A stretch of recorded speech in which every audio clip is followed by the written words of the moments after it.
কখনো নোটিস করেছো যে কিছু মানুষ মনে হয় যে তারা তাদের জীবনে স্পিড মোডে এগিয়ে যায়, ভালো ভালো অপরচুনিটি পায়, বড় বড় রাস্তা খুলে যায়।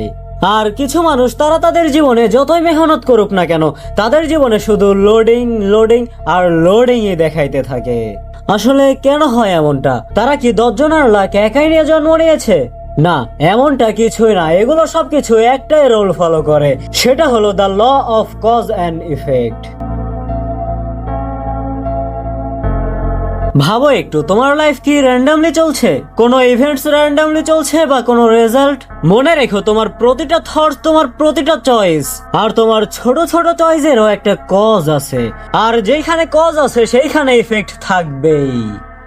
হতে পারে সেটা আজকেই দেখা যাবে বা 6 মাস পরে। Life literally record everything. ধরো তোমার একটা কাজ করতে হবে আর তুমি ওই কাজটা করলে না, তুমি স্কিপ করলে, তাই বলে কি ওই কাজটা ওইখানেই পড়ে থাকবে? হয় তুমি নয়তো তোমার মতনই কেউ একজন ওই কাজটা করবেই।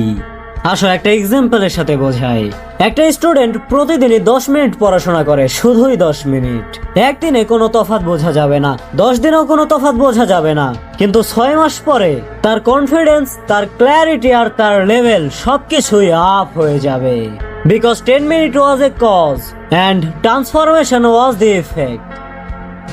আর অন্যদিকে আরেকটা স্টুডেন্ট বলে যে কাল থেকে শুরু করব, কাল হলে বলে যে কাল থেকে শুরু করব, কিন্তু ওই কাল কখনোই আসে না।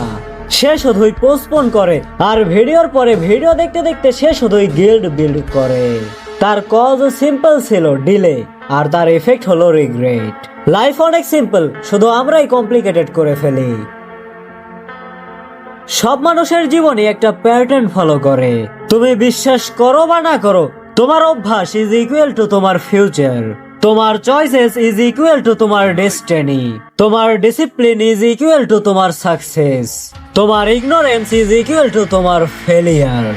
সাকসেসফুল মানুষরা একটা জিনিস অনেক ক্লিয়ারলি ভাবে বুঝতে পারে, ইফেক্টকে তো কন্ট্রোল করা যাবে না, কিন্তু কজ ওইটা তোমার বর্তমান, ওইটা তোমার হাতেই থাকে, তুমি চাইলেই ওইটাকে কন্ট্রোল করতে পারো।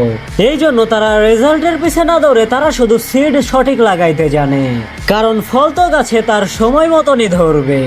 তোমার ভাগ্য আনফেয়ার নয়, তোমার ভাগ্য সাইলেন্ট। তোমার ভাগ্য দেখে সবকিছুই আর রিটার্নও সবকিছুই দেয়, কিন্তু প্রবলেম শুধু একটাই, সেটা হলো ডিলে। তোমার মেহনতের রেজাল্ট কখনো 2 দিন পরে আসে, আবার কখনো বা 2 মাস পরে। আর 2 দিন পরে রেজাল্ট না পেয়ে যারা কনফিউজড হয়ে যায়, তারা মনে করে যে জীবন অনেক র্যান্ডম। কিন্তু না, লাইফ তো প্রেসাইজ। এটা স্লো হতে পারে, কিন্তু রং একদমই নয়। আজ থেকে মনে রেখো, if you want to change or effect, জীবন একটা আয়নার মতো, তুমি যেটাই করবে ওইটাই তোমাকে দেখাবে। এই জন্য তুমি উইশ আর ড্রিম দেখা বাদ দিয়ে তুমি অ্যাকশন নিতে শেখো। এই ল তোমাকে 2টা জিনিস দেয়। 1, ওয়ার্নিং, যদি তুমি কেয়ারলেস হও তাহলে তোমার জন্য। Number 2, super power. মনে রেখো, আজকের তোমার ছোট ছোট চয়েসই তোমার জীবনের পরের চ্যাপ্টার গুলো লিখছে। নতুন কোনো ভিডিওতে আবার দেখা হচ্ছে দ্য ল অফ কন্ট্রোল নিয়ে, যেইখানে আমরা শিখবো যে কিভাবে তুমি তোমার ইমোশন, তোমার রিয়াকশন আর তোমার জীবনের স্টিয়ারিং হুইল তুমি তোমার নিজের হাতে নিতে পারো। কারণ যতক্ষণ পর্যন্ত তুমি নিজেই তোমার ইমোশনকে কন্ট্রোল না করতে পারবে, ততক্ষণ এই দুনিয়া তোমাকে কন্ট্রোল করবে।